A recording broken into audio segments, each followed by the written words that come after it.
Então, como eu dizia, antes mesmo de eu mesmo me interromper abruptamente, quer dizer, antes do meu nariz me interromper, a reconvenção como uma demanda autônoma, independente, incidental, eventual, algo que nós estamos vendo aqui, ela deve respeitar as exigências, como toda demanda o deve fazer, as exigências de condições da ação e pressupostos processuais, naturalmente. Mais uma consideração importante aqui a respeito da reconvenção é no contexto subjetivo, vamos assim dizer. Então, aspectos subjetivos da reconvenção. Aspectos subjetivos da reconvenção. O que eu quero dizer com esse subitem que eu acabei de criar, nem não trato assim no meu livro, talvez acho que ficou até bonito, hein? Aspectos subjetivos da reconvenção. Porra, ficou bonito. O que eu quero dizer com esses aspectos subjetivos da reconvenção? Em primeiro lugar, sim, o primeiro tópico importante é a questão da terminologia. Terminologia. Porque, vejam bem, nós temos uma demanda originária. Uma demanda originária. Como eu lhes disse, não é correto falar demanda principal, não há uma relação de principal e acessório entre a demanda do autor em face do réu e a demanda do réu em face do autor, a reconvenção. A demanda originária, que é proposta pelo autor em face do réu. E aí você fala autor, fala réu desde sempre, e não tem grilo, não tem problema. E nós temos uma demanda reconvencional. Demanda reconvencional é a reconvenção. A demanda reconvencional ela é proposta pelo réu em face do autor. O réu é o mesmo sujeito da demanda de cima. O autor é o mesmo sujeito da demanda de cima.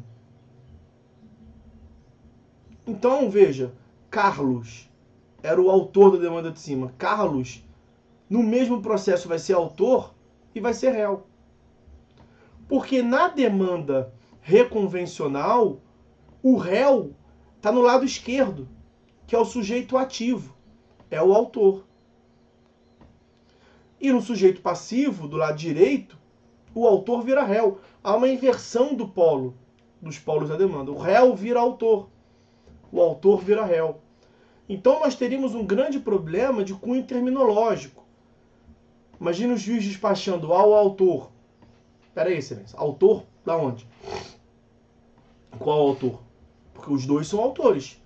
De uma demanda, um é autor, da outra demanda, o outro é o autor. Está se referindo a qual sujeito do processo? O membro do Ministério Público se manifesta dizendo que o réu cometeu um vício processual, cometeu um ato atentatório à dignidade da justiça. Qual réu? Vai punir qual réu? O réu da demanda originária ou o réu da demanda reconvencional? Porque são sujeitos diferentes. Então, para evitar essa confusão, quando você fala assim de modo simples, autor e réu, é o da demanda originária. Como a gente trata a demanda, qualquer demanda padronizada. Quando você coloca a demanda reconvencional na jogada, você não fala autor e réu, para não gerar confusão. Essa é uma nomenclatura da demanda originária. Na reconvenção, o réu da demanda originária. Quando fala só réu, é réu da demanda originária. O réu que propôs a reconvenção, ele vira réu reconvinte. O réu reconvinte é o autor da reconvenção. Réu reconvinte. Para deixar bem claro que ele é réu na demanda originária e ele é o reconvinte na demanda reconvencional. É o réu reconvinte. Ele é o autor da reconvenção. Reconvenção não é uma demanda autônoma. Então, na demanda de baixo, na demanda reconvencional, ele é o autor. Ele formulou pedido próprio. Foi ele quem deu início ao direito de ação. E o autor da demanda originária vai passar a ser o réu. Ele passa a ser o autor reconvido. O autor reconvindo Autor reconvindo é o réu da reconvenção.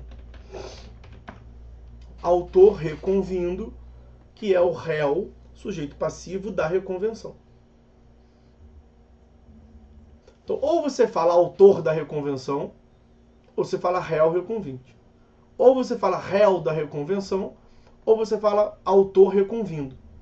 É comum se falar réu reconvinte, autor reconvindo. Na primeira vez que escuta, é natural achar estranho.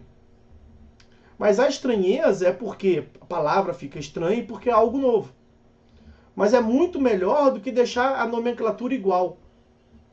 Não tenham dúvida disso.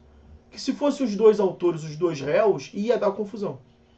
Que na correria a pessoa não ia falar autor da reconvenção, autor da demanda originária, ia falar só autor. E ia embaranar, ia dar confusão. Então, quando fala só autor, só réu, é a demanda originária. Quando quer se referir à demanda reconvencional, réu reconvinte, foi quem reconviu. Autor reconvindo foi quem foi reconvido. É o sujeito passivo. Tá? Então essa é a terminologia, a nomenclatura que se utiliza quanto aos sujeitos do processo. A segunda consideração quanto a esses aspectos subjetivos da reconvenção é algo que eu já cogitei com os senhores, já indaguei, já aventei, se é possível litisconsórcio na reconvenção. Já dei até a resposta, já tinha dado a resposta anteriormente, no sentido de que sim, é possível. Como é que você pode, antes da minha explicação, chegar a essa resposta de que sim, é possível? A reconvenção é uma demanda como outra qualquer, que tem a característica de ser inserida por medida de economia processual num processo que está em curso, incidental. Se fosse uma demanda em separado, num processo em separado, você teria alguma dúvida do cabimento do litisconsórcio? Não. Então, na demanda reconvencional, cabe litisconsórcio. Tem até previsão normativa nesse sentido. Vejamos. Está no artigo 343, nos parágrafos 3º e 4º. Artigo 343, que é o que disciplina, trata da reconvenção, parágrafos 3º e 4º. A reconvenção pode ser proposta contra o autor e terceiro. Sujeito passivo da reconvenção pode ser o autor e terceiro. Terceiro é aquele que não é parte. Não era parte até então. Parágrafo 4º. A reconvenção pode ser proposta pelo réu em litisconsórcio com o terceiro, sujeito ativo da reconvenção. Então vejam, aquilo que eu mencionei até agora com os senhores, de que a reconvenção é uma demanda proposta pelo réu em face do autor, é, vamos assim dizer, a configuração mínima da reconvenção. Nada impede, portanto, uma ampliação subjetiva da demanda. Admite-se uma ampliação subjetiva da demanda. Por que ampliação subjetiva? Porque por meio da reconvenção serão aportados, serão incluídos novos sujeitos àquele processo. Até então tinha um autor e um réu. Com a reconvenção, o réu vai passar a ser réu reconvinte também. O autor vai passar a ser autor reconvindo também, mas não é isso. Porque eles são os mesmos sujeitos. É o Carlos e o Frederico, que têm qualificações jurídicas distintas. O que nós estamos vendo, pense naquele exemplo do acidente de trânsito. Então o autor foi a juízo em face do réu.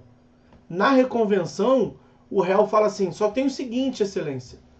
Lembra que o meu pedido foi porque o autor veio aqui no meu carro e aí bateu no meu carro, destruiu o meu carro, bateu com um taco de beisebol, dando murro no meu nervosinho, destruiu o meu carro e deu na minha cara, bateu. Só que a mulher dele, a mulher do autor, também puxou o cabelo da minha mulher, arranhou minha mulher, foi um desastre na frente dos nossos filhos. Então agora é o seguinte, na reconvenção, estamos vindo a juízo, eu, réu, reconvinte e minha mulher, em face do autor reconvido e sua mulher.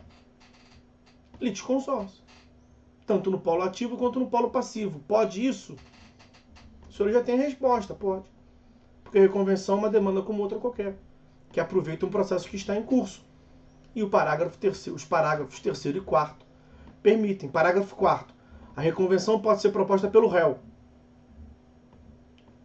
em litisconsórcio com o terceiro, sua esposa, que estão alegando que foram agredidos fisicamente e em sua honra depois do acidente. Parágrafo 3º. A reconvenção pode ser proposta contra o autor e terceiro, que são quem o réu reconvinte e sua mulher alegam que provocaram as agressões. O autor e sua esposa. É possível se cogitar. É possível, portanto, uma ampliação subjetiva, formação de litisconsórcio. Ali o terceiro que a lei faz menção são os sujeitos que não são partes. Os senhores já sabem, a essa altura, que terceiro é todo aquele que não é parte. O autor e o réu já eram partes do processo. Suas esposas, no nosso exemplo, não eram. E aí nós veremos logo mais as consequências, como é que o processo se desenvolve quando tem a reconvenção. Eu quero, por hora, aproveitar essa ideia aqui de ampliação subjetiva e tratar também da possibilidade de ampliação objetiva da demanda. Na verdade,